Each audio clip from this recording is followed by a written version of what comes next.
Good morning, all. I'm going to call the meeting to order. As always, we send out the minutes. Don't really approve them. If somebody sees something they'd like to correct, if you would email Ritzy. Also, we're trying to keep up without doing roll call, who was actually in the meeting, so if you'll check and make certain that we have that correct in the notes. Adam, operations report. Yeah.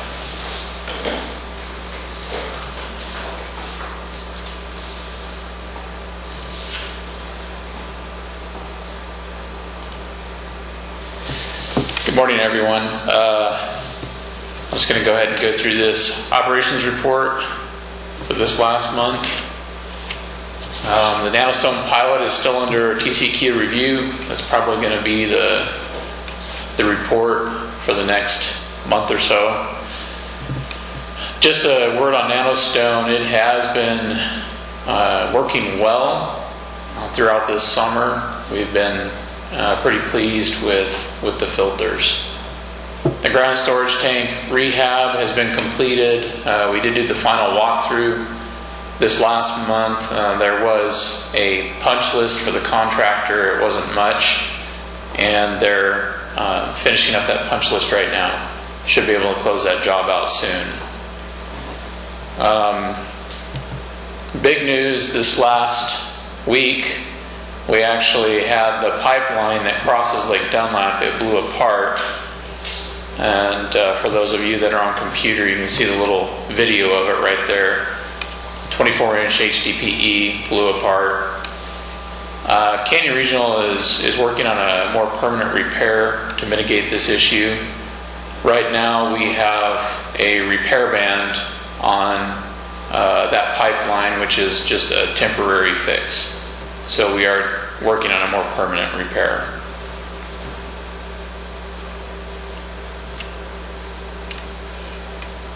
Okay, Wells Ranch, well number 13 has been rebuilt and placed back into service. It was somewhere around there struck by lightning and had burned the stator out, so that one is back into service now. I mentioned last meeting that CRWA staff are researching the possibility of adding carbon dioxide, the water treatment plant, which does and can help boost the alkalinity for better saturation of the lime slurry.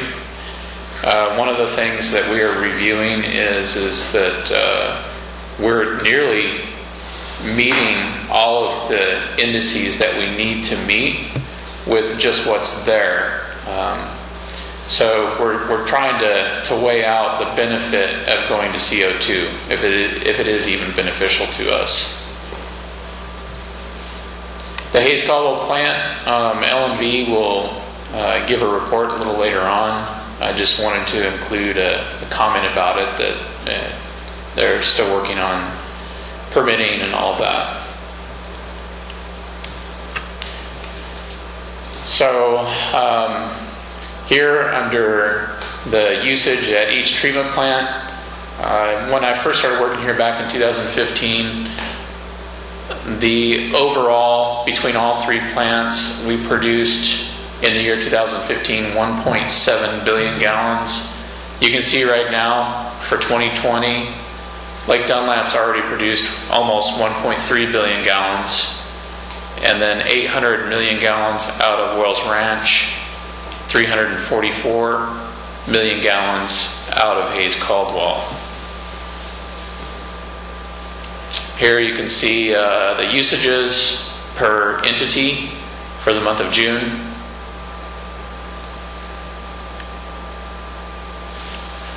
This slide just kind of shows overall a trend since 2016. I want to kind of skip over this because I've made another slide that has more information. It's the same type of slide but has more information, and we'll go ahead and cover that. So over the last 4.5-5 years, you can see here on the trend that it's kind of hard to see the growth the increase in production over the years in this chart. You can kind of see it a little bit.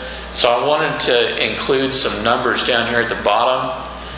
And in 2016, max production, that is how much our peak day was for all of Canyon Regional, Wells Ranch Treatment Plant, Lake Dunlap, Hayes Caldwell. All of Canyon Regional produced, their peak day was 15 million gallons. In 2017, the peak day was 17 million gallons. 2018, it was 22 million gallons. And then in 2019 was kind of an odd year. We didn't make as much water that year. It was at 19 million gallons. And then 2020 so far, our peak day was 23 million gallons. Try to grasp the increase in production over the last 5 years. I just wanted to see how many days we went over 20 million gallons. And of course, 2016, 2017, we never went over 20 million gallons because our peak days were underneath 20 million. However, in 2018, we went over 20 million gallons 7 times. 2019 is kind of the exception. It's the 1 year that's odd. We didn't go over 20 million for that year. So far in 2020, and keep in mind the year's just half over, we've gone over 20 million 17 times. A good way to gauge the growth in production is by the yearly average. So as you can see, in 2016, the average was 8.7 million gallons a day. 2017, the average was 11 million gallons a day. 2018, it was 12. 2019 was that odd year. It was only 10 million gallons a day. And so far, in 2020, our average is 13 million gallons a day. Of course, that number could change by the end of the year. But what we're seeing so far in 2020 is a huge increase in production. You can kind of see the trend over the last 5 years that Canyon Regional is growing and we're producing more water. That is all I have for my operations report. Not a whole lot of information to share. I will take, however, any questions, any comments. On your timetable for the Lake Dunlap pipe, is there any kind of timetable? We're expecting that we'll have it completed inside of about 12 days, David. Correct. If there's nothing went wrong. Adam, this is Mike Taylor. Yeah, go ahead. On the Wells Ranch, are we tracking the function of how much Wilcox water versus CRWA water we're doing? Is that what's helping us with the how we feed that line and the alkalinity and the blending of that water? Is there tracking going on there so we can see what the blend does to help us? Yes, I am tracking that, and I can include that in the next manager's meeting report. I was just curious because we're fixing to punch a Wilcox well and seeing some data on the Wilcox formation might help us because we're going to be blending it into our system. I will say this, where we're located at in the Wilcox, the TDS is pretty high. When we first drilled those wells and did the testing, the TDSs were in the 900s. Excuse me. And so where we get some benefit from the CRWA is blending that with the Wilcox and bringing that TDS down.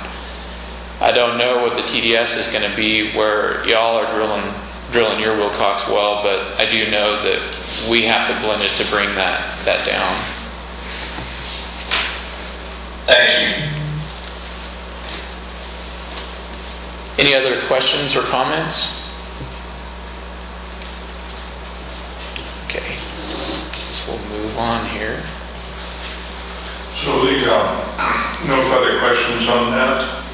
Alberto, you want Yes, I'm going to, David, thanks. We're still doing virtual meetings because of COVID, so all these meetings are virtual. First, start off with CRWA.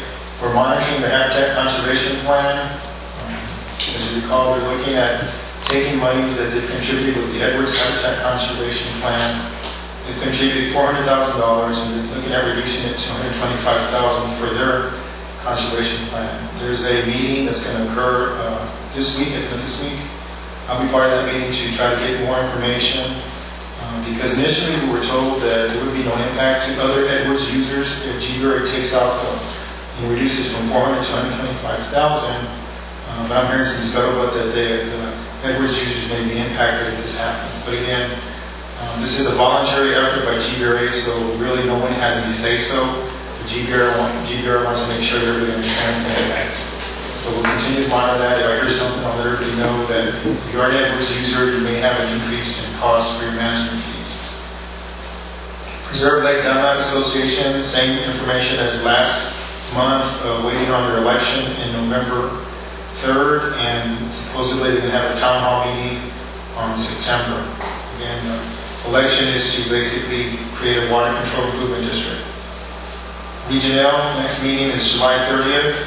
We did have a staff work group meeting last week. We went over some of the comments that were submitted by the Water Development Board and other agencies and public comments at this meeting on the 30th. The planning group will basically review every public comment that was received and provide a response. Again, none of those comments impact Canyon Regional or water management strategies, so we're good to go with our water management strategies. One of the things I did have to do with Regional was complete some surveys. There was a survey entitled 2017 Implementation Survey. This survey was based on water management strategies from the 2017 plan. Of the 2017 plan, the only water management strategy we were able to undergo was Wells Ranch Phase 2. Everything else, like Siesta, is for future use. There was another report that I had to do, which was called the 2020 Infrastructure Financing Report. This is for those water management strategies moving forward, of which is Wells Ranch Phase 3, Siesta, Brackish Wilcox, expansion of Lake Dunlap, and expansion of Hayes Caldwell water treatment plant facilities. Regional Water Alliance, a couple of emails circulating as to when we're going to meet again. Possibly a week after July 30th, we may meet with the Water Alliance.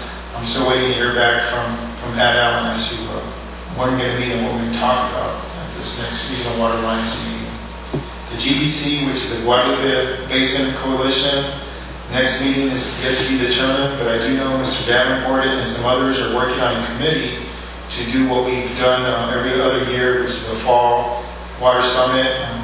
Once we get some more information, we'll let you know when this is going to occur, so y'all can attend either virtually or in person. GMA 13, a meeting was held on June 26.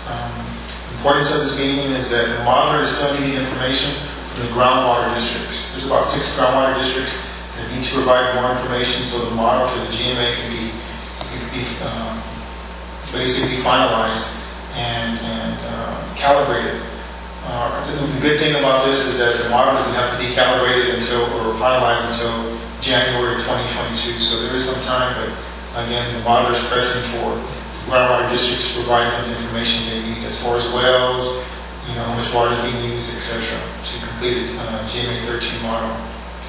The Guadalupe County Groundwater Conservation District, our hydrogeologist, James Benet, did an excellent presentation on the Carrizo Wilcox Aquifer Progress Report. If anybody would like a copy of that, we could provide that to you. It was well received by the board and really no negative comments. We really appreciate the fact that Canyon Regional keeps them up to speed about what we're doing and everything that we know about the aquifer. Within the Guadalupe County Groundwater District reports, and this kind of goes back to Mike Taylor's comment, is that every month the district reports what each entity is producing. It's split out by Carrizo and Wilcox, and so there's some useful information out there if you want to know what CRWA or Church of the is doing at the Carrizo and White likewise at the Wilcox. And I will tell you for June, the Carrizo, CRWA, we only use 79.4 acre feet, and the Carrizo, we only use 173 acre feet. So we're not, that's what was reported. And again, no comments as to what Canyon Regional has been using, but more importantly, the fact that Canyon Regional is there helping them, understand their aquifers a little bit better.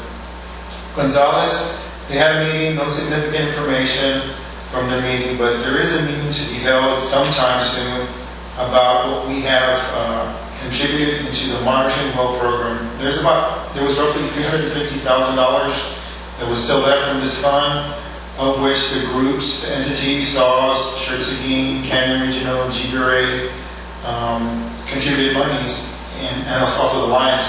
And there was some thought as to what we would do with these monies. If you recall, in one of our reports, we talked about buying 12 transducers. They've bought 9 thus far. They've spent about $8,000.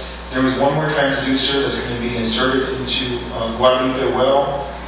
This well is on the Bloomberg track, and once the well is completed, we'll be putting a transducer, or they will be putting a transducer. And so what remains of this fund is about $343,000. And they've come back, and the groundwater district has asked us to look and consider another activity, which is a logging of what's called the Flying W Ranch. This is going to probably cost about $50,000. So we're waiting to hear what's going to happen at this meeting, whether entities agree to move forward with expending another $50,000 and stopping the program and having them refund our monies based on the program share, or are there some other items we can consider? But at this point, we've only moved forward with transducers, and again, there is still $343,000 remaining. The Water Development Board, with regards to the Flood Infrastructure Fund, we do have those applications, bridge applications have been submitted. We're waiting for an invitation for a full application. I have not heard anything thus far as to whether we're moving forward yet or not. But again, we have a flood wall request for the East Caldwell facility, which is $1.5 million. We do have a Lake Dunlap crossing request for $1.6 million. And if we hear something, we'll let you know ASAP and hopefully move forward with submitting full applications to Water Development Board. That concludes my report. If there's any questions, I'll take any questions anyone may have.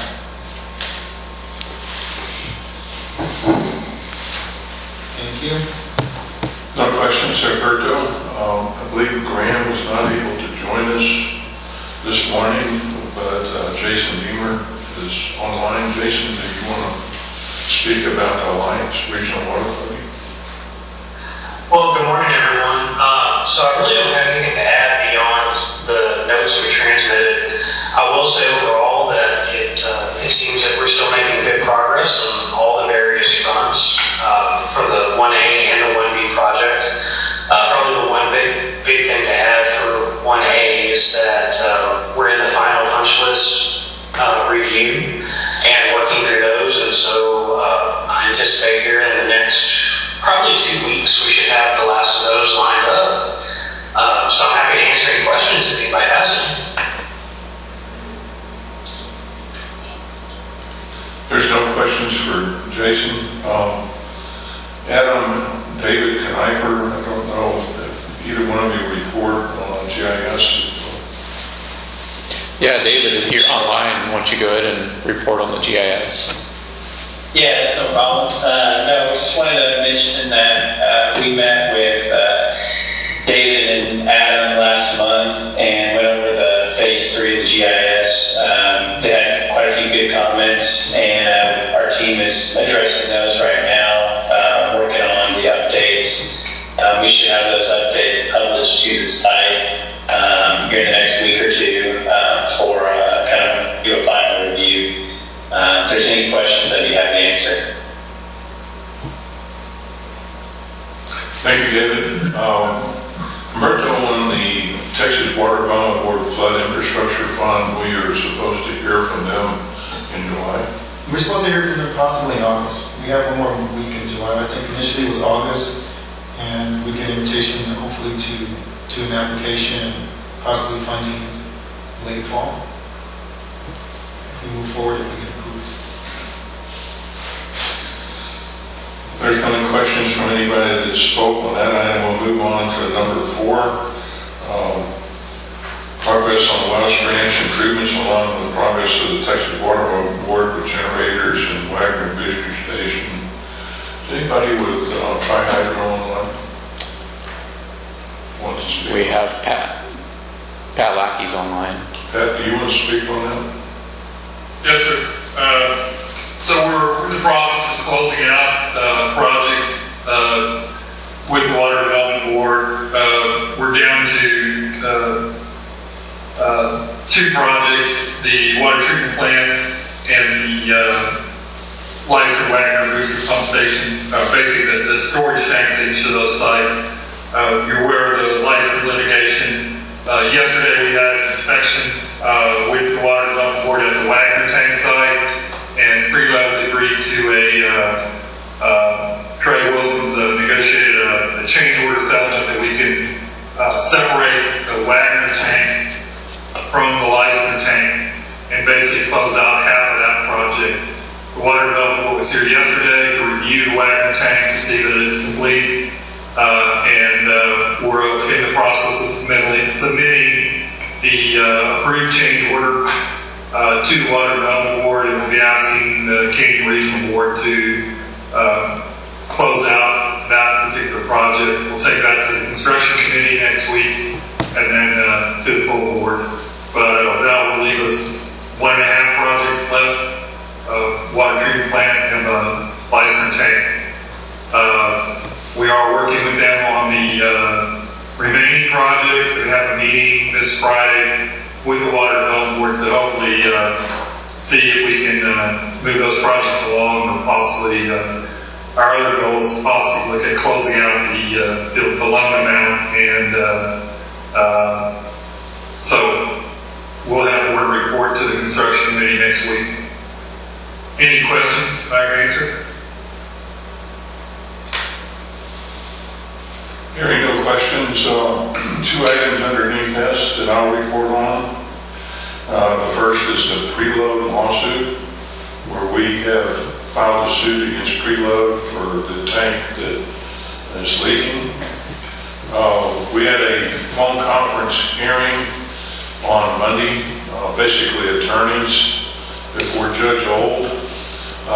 Judge Old said that he has a backlog of cases with people that are actually in jail that he has to work forward to. Of course, the courts are not physically having any hearings in buildings. This is all televised stuff now, so it's slowing that process down.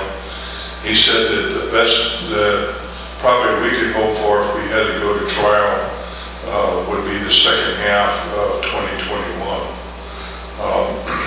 And even then, he wouldn't commit to a date. We are working on still yet through the mediation, a settlement. We're actually getting pretty close with coming up with money between the parties to actually repair the tank. And what I understand is we're about $25,000 apart right now. Monies on how to come up with that. If we can actually settle this with Preload, then we'll go on and start the repairs, which basically is a process where they cement up underneath the tank and support it, and then put somewhat of a liner on the inside of it. Had a lot of discussion about warranties and things of that nature. That may be another issue in settlement, but right now it looks like that Preload's pretty amenable to the discussions we've had so far. So there's a possibility of moving forward with settlement without actually going to trial. On Cunningham, they filed suit against us after canceling their contract. That suit is filed in Guadalupe County also, so maybe a couple of decades before if we had that round. But we have started a conversation with Cunningham's attorney and have agreed to go into mediation. This mediation would be only with Trey and myself with the mediator. This is in person, and the mediator's very, I guess, cautious with COVID. They won't let a lot of people be the preload, we had the construction committee present. Need to talk further to the construction committee. We could do possibly online conference, but without the committee and things like that actually moving forward with any proposals outside of basically Cunningham agreeing to finish up the punch list and get his retainage, I don't think it's going to happen. But in any case, there's a dialogue started there. I think that probably the attorneys for Cunningham are trying to induce him to settle this because it will be costly to move forward with litigation.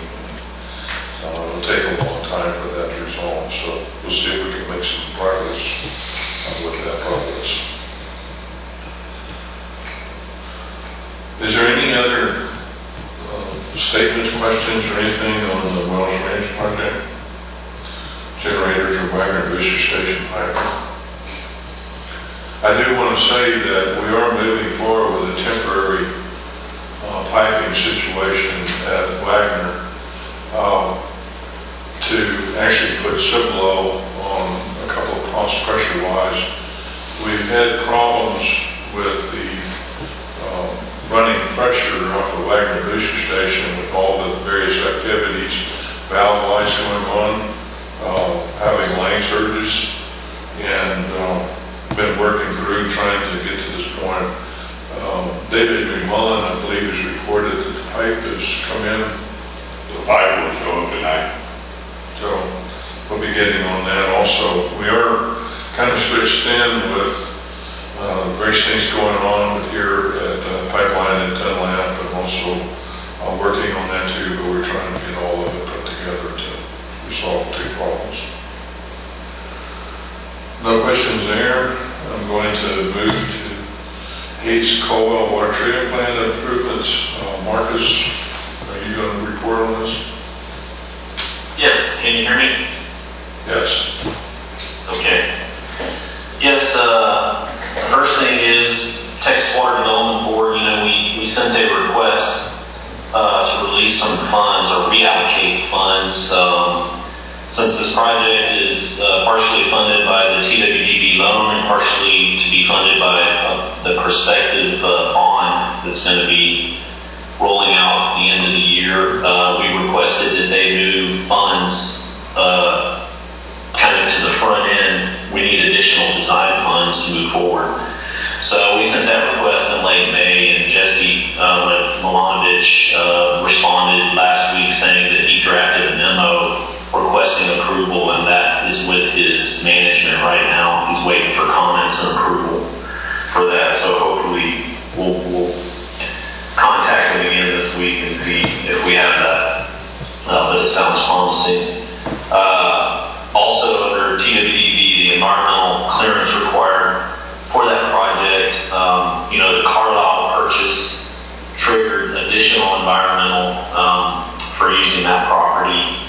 And the Texas Historical Commission is going to require us to do an archaeological survey for that little piece of land to clear it. So we have a proposal from our environmental sub to do that. And in addition to that, we have the scope to clear that future land that would be used on the decant pond on a future project. So trying to kill two birds with one stone there.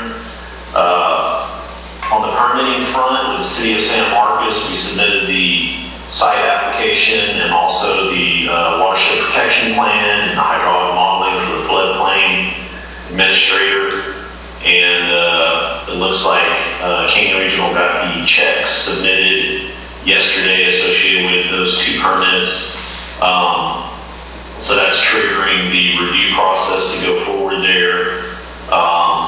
Also required by the city of San Marcos and Caldwell County are plats. So we'll be submitting those plats for both Canyon Regional property and the BIS property, where we're kind of, Canyon Regional is negotiating kind of a land swap there to do away with that access easement through the middle of the plant.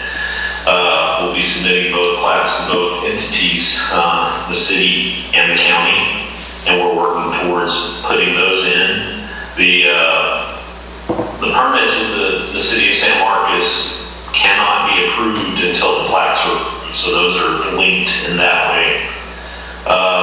And then we're proceeding on supporting the folks, the attorneys that are working on the San Marcos agreement. We provided them with some ordinance language from the city of San Marcos for the waivers and exceptions that we are requesting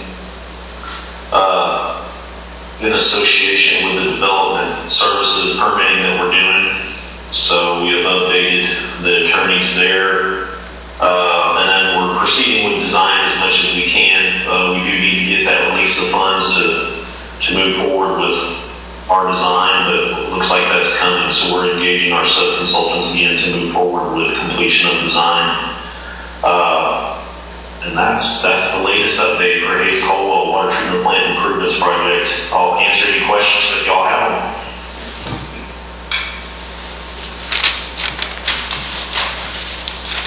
I would like to jump back, kind of missed an item here under Wells Ranch. Adam, would you put the PowerPoint up?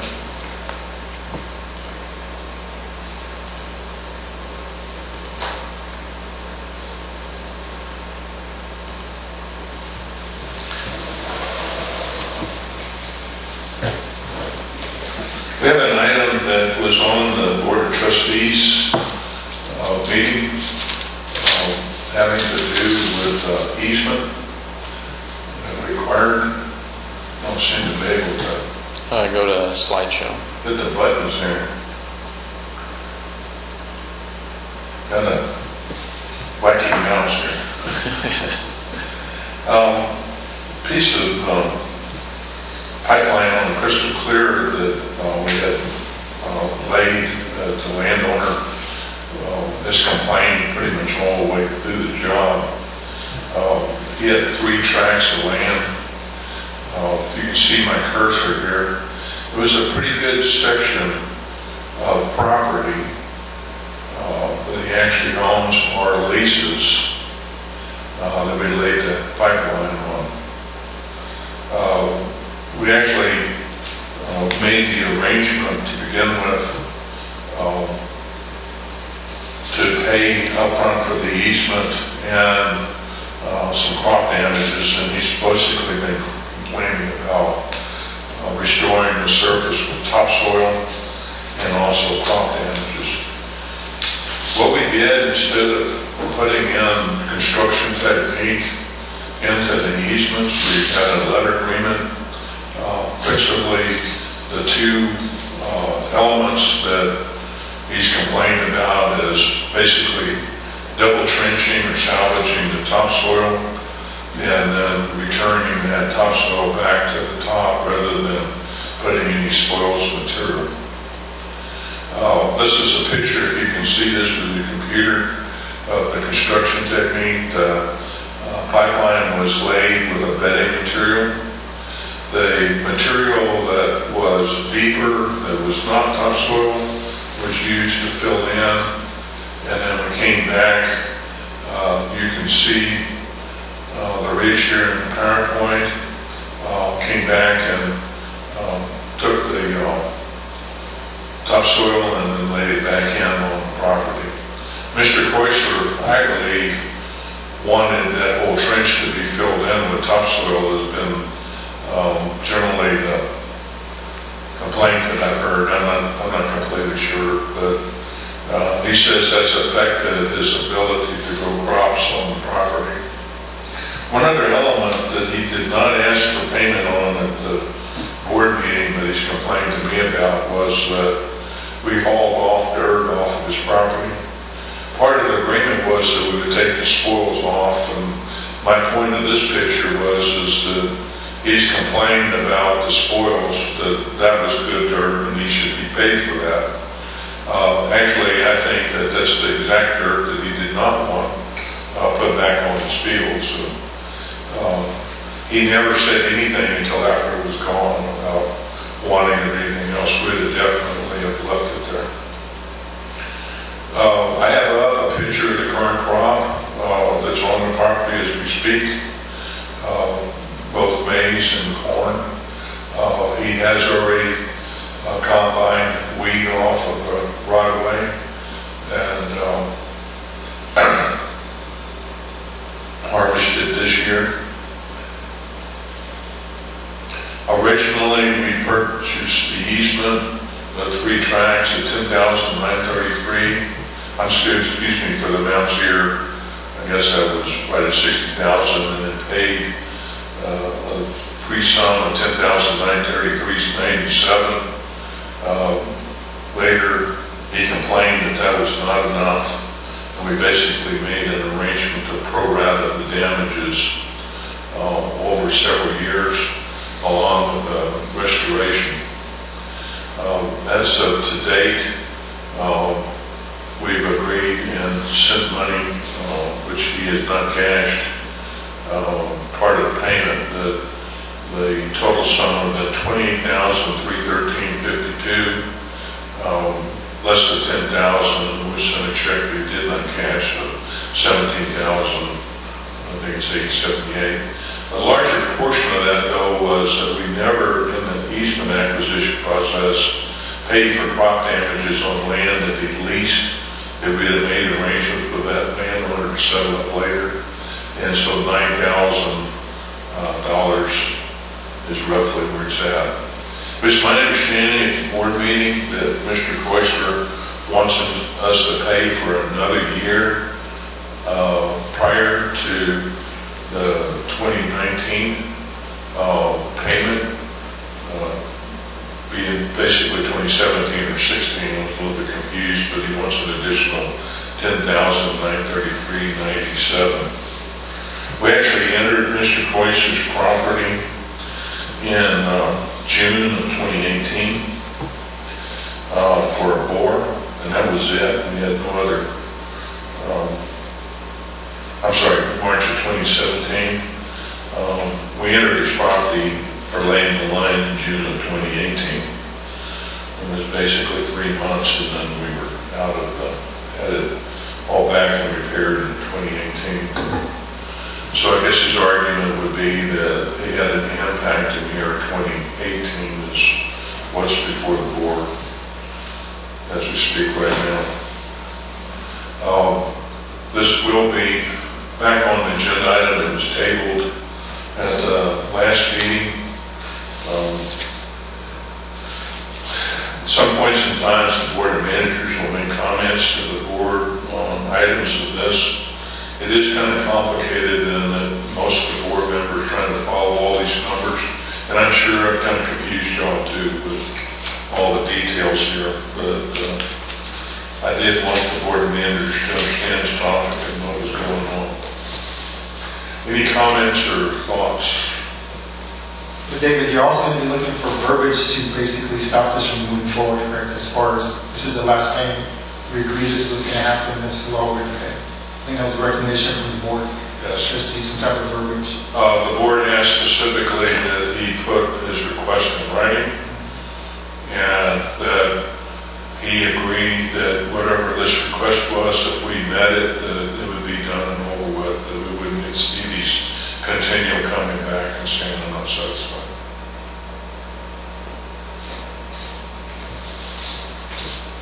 Okay, no comments to that. Move on to report on the budget process. Basically what I wanted to go over was normally what we do with the budget. We did email out a copy of the proposed budget, which we will go over in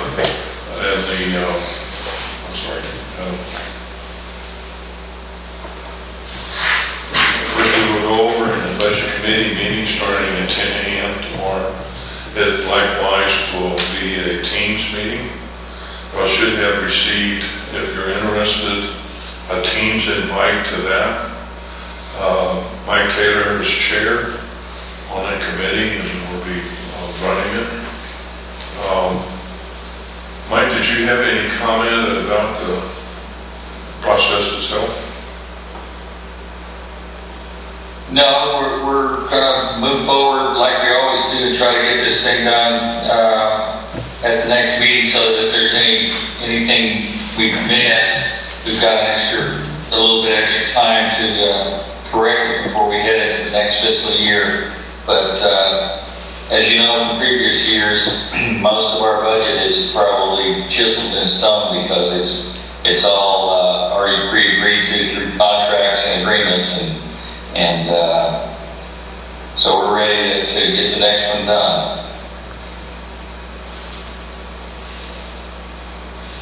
If you have any comments about the budget process and not particularly participating to the meeting, if you'll contact the office, John or myself, or any concerns or questions, and we'll try to go through it. I know with this remote system here that we're working under today, that kind of don't have the communication we do sometimes, so we're on the phone and can answer the questions whenever you have them. 10 a.m. tomorrow, Teams meeting.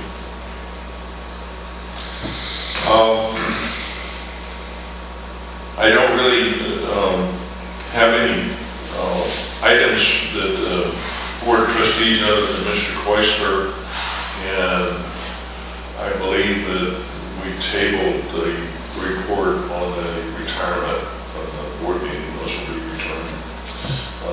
Is there any items for the Board of Managers or the Board of Trustees that anybody would like to bring up?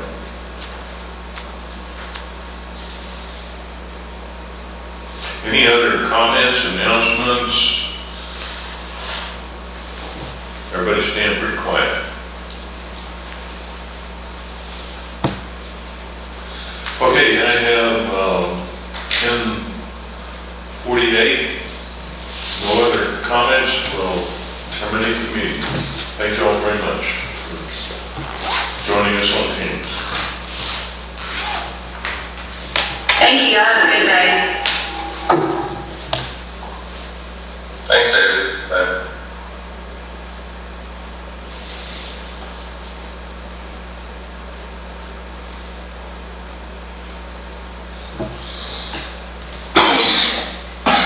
Did you hear anything about Albert? He's not here? He was with Brandon online. Oh, okay. Yeah. I think he has a doctor's appointment or something today, so. No, he just asked me if I wanted to come over there, and I said, well, you know, it's up to you to, you could stay there and not drive, or, Right. so he chose to, said Brandon. I just wondered if maybe he was sick or something. Not tomorrow, he does have a doctor's appointment. No, he's not sick. Good.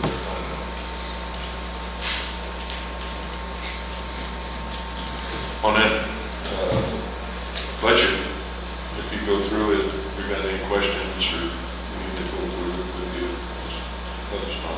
Okay, no problem. I think you've been involved in it enough to where you probably